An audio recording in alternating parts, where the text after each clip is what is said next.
Bismillahirrahmanirrahim. Assalamu alaikum. Good morning, students. Students, today we will continue chapter number 1 in biology. Our today's lecture is present on page number 6 and 7. We will cover two topics, Quran and biology and Muslim scientists. When we are talking about Quran and biology, we will write down question number 7. Explain through Quranic verses how Islam contribute to the knowledge of origin of organisms. What it means, we will discuss in this question how Islam tells us how living organisms are originated and what type of characteristic these living organisms have.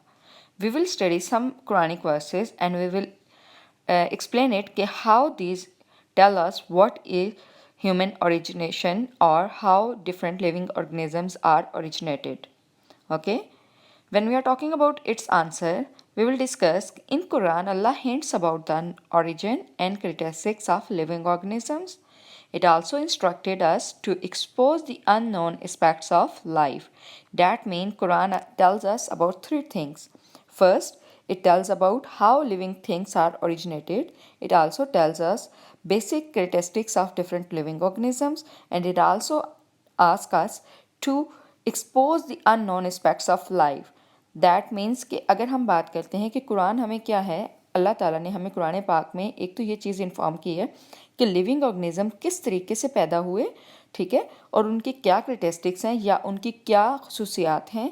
Then अल्लाह ताला हमें ये भी कहते हैं कुरान में बार बार कि आपको जो अननोन है एलिमेंट्स हैं लाइफ के या दुनिया के, गौर व फिक्र करने का बेसिकली ऑर्डर हमें होता है या इंस्ट्रक्ट किया जाता है कुरान पाक में. Okay, we will study different Quranic verses. The first one about the origin from water. Quran tells us in Surah Anbiya, ayat number 30, we made every living thing from water. In this surah or this ayah verses in Quran, Allah Ta'ala hints us about the common origin of all living organisms through water. That means we are explaining it from every living thing. That means each living organism is made from water. And in biology, we already studied that water makes up to 60 to 70% of protoplasm of living organisms. That means in our every cells, about 60 to 70% is water present. That's why we know that major portion of our any living organism, including human, 60 to 70% is water. The second point is creation of human being. We made man from clay like potter. Clay like potter, that means Quran tells us that Allah used to create human water and clay. It is explained in Surah Rahman, ayat 14. Okay. The third is method of development. Then fashioned we the drop a clot, then fashioned we the clot a little lump, then fashioned we the little lump bone, then clotted the bones with flesh. अगर हम इसमें बात करते हैं कि how creation of human is developed, step by step development is shown from blood to little limb, ठीक है, that means muscles or bones, then bones, after bones we have flesh, or you can say one by one, step by step, each creation of human is explained here, how human is developed. It is present in Surah Al-Mu'minun verses 14. Next one is common origin and modification. Quran Pak also tells us how all living organisms, even animals, Allah had created every animal from water, then some of them creep up over their bellies, other walk on two legs and other on four. Allah creates what He pleases. What it means? It tells us two things. First is common origin. That means every living organism is created from water. And then there are different type of animals are explained here. First, some creep on bellies like snakes, etc. Other walk on two legs like human, and other walk on four. That means different type of animals that we see that are walk on four like cow, buffaloes, etc. So that means Allah creates what He pleases. What Allah likes, He creates. In Quran, Allah hints about the common origin and modification of organism, which supports the modern concept of classification. What it means, we will study in chapter number 3 and 4 how different organisms are classified. You will get a better idea at that time, but we will discuss a little bit of it.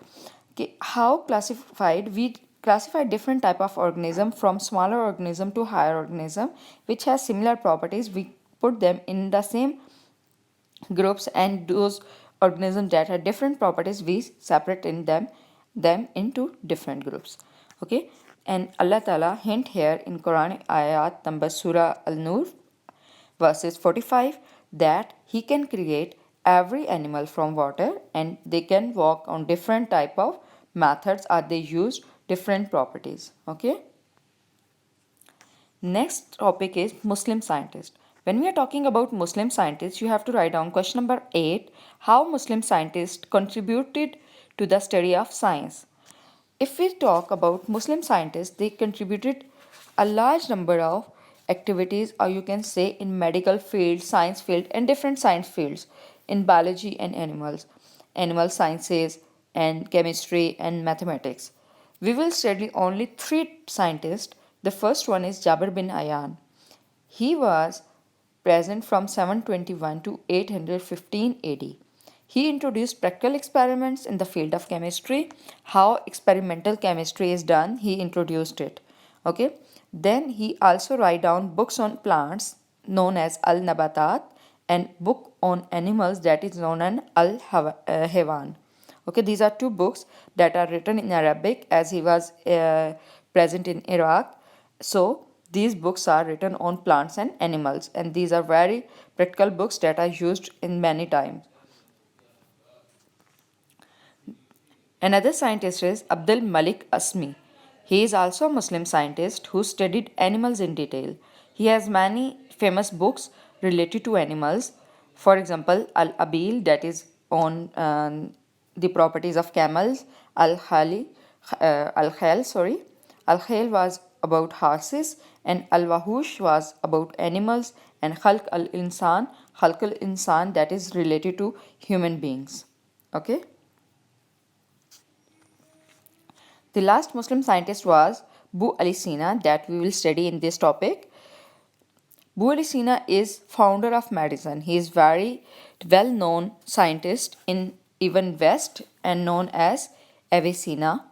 He is a physician, he was philosopher, astronomer, poet, and he has written famous book Al Qanun fi Al Tib. Al Qanun fi Al Tib is a book which is related to the medicines, and it is very well known book that is read as a course book too in different medical subjects. Okay, thank you class for today's lecture.